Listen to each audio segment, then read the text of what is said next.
Action. क्या Congress party के साथ आकर मोदी विरोध में बाला साहब ठाकरे उनकी लेगेसी के साथ भी आप लोग कॉम्प्रोमाइज करने को तैयार है ताकि मोदी को रोका जा सके? अरे कहना क्या चाहते हो? नहीं, ये क्या कॉम्प्रोमाइज किया है हमने? क्या लेगेसी का आप बात कर रहे हैं? नहीं, जो ये इनके कहने से हमारी लेगेसी हट जाएगी। इनके कहने से ये हमें सर्टिफिकेट देंगे कि बाला साहेब ठाकरे जी क्या करते थे, क्या नहीं करते थे।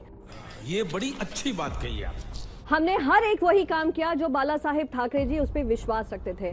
और यहाँ पर मैं भारतीय जनता पार्टी का सर्टिफिकेट नहीं लेने बैठूंगी। गजब बेइज्जती है। क्योंकि ये वो लोग हैं जिन्होंने, वो बाला साहेब ठाकरे जी जिन्होंने इनका हाथ पकड़कर भारतीय जनता पार्टी को महाराष्ट्र में आगे बढ़ाया, आज आपने उनकी ही हस्ती को खत्म करने की कोशिश की है। बात तो सही है।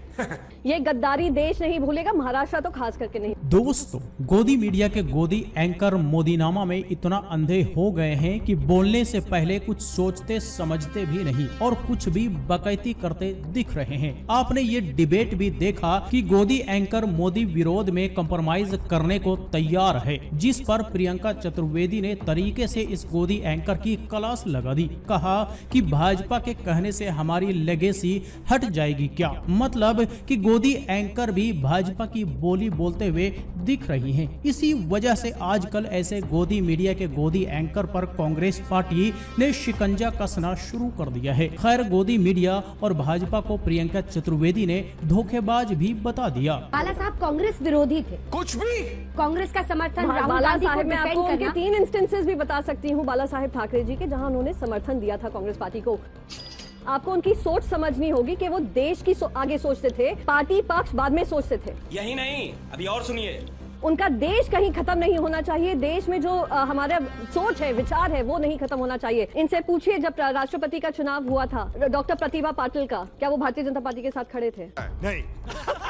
नहीं। तो मराठी मुद्दा अरे भाई साहब, एक मिनट, मैं आपके बीच में नहीं बोल रही थी ना। मराठी मुद्दा जो भी मुद्दा था, आपने मुझसे कहा छत्रपति शिवाजी महाराज को मैं भूल गई। अरे आप लाख कोशिश कर लें नरेंद्र मोदी जी को उनके स्वरूप में ढालने को, इस सज्जन को क्या तकलीफ है भाई?